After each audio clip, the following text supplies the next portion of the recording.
Coffee हे आज जगभरात प्यायलं जाणारं एक लोकप्रिय पेय आहे। सकाळची झोप उडवण्यासाठी असो किंवा कामाचा स्ट्रेस आल्यावर स्ट्रेस फ्री होण्यासाठी असो किंवा एखाद्या रोमॅन्टिक डेट वेळी असो, कॉफी कायमच सोबत असते। काही लोकांना कॉफी जगण्याचा अविभाज्य भाग वाटते, तर काहींना ती अजिबात आवडत नाही। चहा प्रेमी आणि कॉफी प्रेमी यांच्यातलं कोल्ड वॉर तर नेहमी सुरू असतं। पण या रोजच्या दैनंदिन जीवनातल्या कॉफी मागे एक असा इतिहास आहे ज्यामुळे एक अख्खं साम्राज्य लयाला गेलं होतं। आश्चर्य वाटलं असेल ना की तुम्ही रोज जी कॉफी पिता त्या कॉफीमुळे एक अख्खं साम्राज्य कसं काय लयाला गेलं आणि कोणतं आहे हे साम्राज्य। चला तर मग यामागचा एक रंजक इतिहास जाणून घेऊया या व्हिडिओच्या माध्यमातून। पण त्याआधी गाजावाजाला सबस्क्राईब करा आणि नवनवीन अपडेटसाठी बेल आयकॉन क्लिक करायला विसरू नका। नमस्कार, तुम्ही पाहताय गाजावाजा।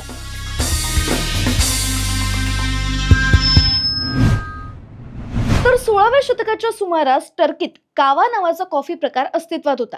त्यावेळी ऑटोमन साम्राज्याचा प्रभाव युरोप पासून पर्शियापर्यंत पसरलेला होता। त्यामुळे कावा हा कॉफीचा प्रकार सर्वदूर पसरला आणि लोकप्रिय सुद्धा झाला होता।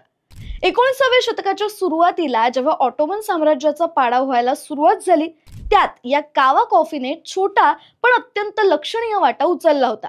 त्याचं झालं असं की सुलतान सुलेमानने जेव्हा येमेनमध्ये आपले सरदार पाठवले, तेव्हा त्यांनी कहावा नावाची कॉफी चाखली। तिचा स्वाद त्यांना इतका वेगळा आणि इंटरेस्टिंग वाटला की ती थेट राजधानी कॉन्स्टँटिनोपल म्हणजेच आजच्या इस्तंबूलमध्ये आणली गेली। लवकरच ती दरबारातून बाहेर पडून लोकांपर्यंत पोहोचली। त्या काळी कॉफी बनवणं हा एक प्रकारचा सन्मान समजला जायचा आणि ती कॉफी तयार करणाऱ्या लोकांना कॉफी मास्टर म्हणून संबोधलं जायचं।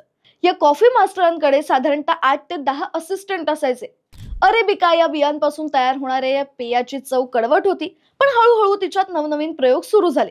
सुलतान सुलेमानची पत्नी हिने कॉफी पाण्यात मिसळून प्यायली आणि ती पद्धत इतकी आवडली की आजही टर्कीमध्ये तशीच कॉफी प्यायली जाते। या कॉफीवरून सुरुवातीला काही धार्मिक वाद सुद्धा निर्माण झाले। मुस्लिमांना या उत्तेजक कॉफीचा आस्वाद घेता यावा यासाठी परवानगी दिली होती असं लोकांनी गृहीत धरलं। पण इस्लामिक दस्तऐवजांमध्ये भाजलेल्या द्रव्याला मनाई होती, ज्यामुळे कॉफीवरही बंदी असावी का असा प्रश्न निर्माण झाला। पण लोकांच्या उत्साहावर त्याचा परिणाम झालाच नाही। पुढे 1555 साली 2 सिरियन व्यापाऱ्यांनी इस्तंबूलमध्ये पहिलं कॉफी शॉप सुरू केलं आणि पाहता पाहता शहरभरात कॉफी शॉप्स उभी राहिली। पण पुढे कॉफी शॉप्स हे फक्त पेय मिळवण्याचे ठिकाण राहिलं नाही, तर तिथे लोक तासनतास बसून राजकारण, समाजकारण आणि तत्वज्ञानावर चर्चा करू लागले। शिक्षण नसलेले लोक सुद्धा या चर्चेतून नवीन विचार आत्मसात करू लागली। हळूहळू हीच कॉफी शॉप्स असंतोषाचं आणि बंडखोरीचं केंद्र बनली। 18व्या शतकात काही शासकांनी त्यावर निर्बंध आणण्याचा प्रयत्न केला, पण कॉफी शॉप्स मधून मिळणारा टॅक्स एवढा मोठा होता की पूर्ण बंदी घालता आलीच नाही। पुढे 19व्या शतकात या कॉफी शॉप्सची लोकप्रियता कमालीची वाढली। पूर्व युरोपमधील ख्रिस्ती बहुल भागात राष्ट्रवादी भावना पेट घेऊ लागल्या। ग्रीस, सर्बिया आणि बल्गेरियाच्या स्वातंत्र्य संग्रामांची आखणी ह्याच कॉफी शॉप्स मध्ये झाली।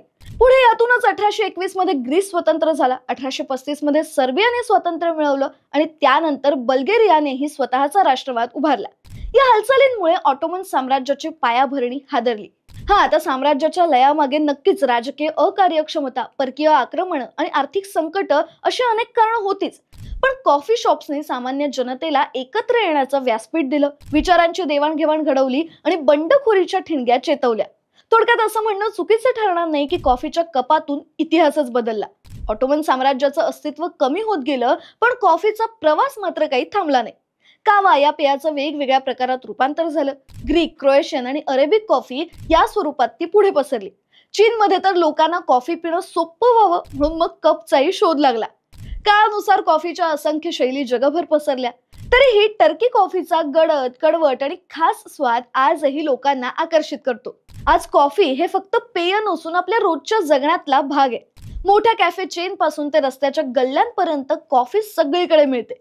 लाखो लोक दररोज कॉफीचा आनंद घेतात, पण त्यातल्या फार कमी लोकांना माहिती असतं की या साध्या दिसणाऱ्या एका पेयामागे एक अख्खं साम्राज्य धुळीस मिळवण्याचा इतिहास आहे। त्यामुळे आजच्या काळात फक्त झोप उडवण्यासाठी वापरण्यात येणारी कॉफी आधीच्या काळात विचारांना जाग करणारी आणि क्रांतीला प्रेरणा देणारी ठरली होती, इतकंच। ही माहिती तुम्हाला कशी वाटली आम्हाला कमेंट करून नक्की सांगा आणि अशाच इंटरेस्टिंग गोष्टी जाणून घेण्यासाठी गाजावाजाला लाईक, शेअर, फॉलो आणि सबस्क्राईब करायला विसरू नका।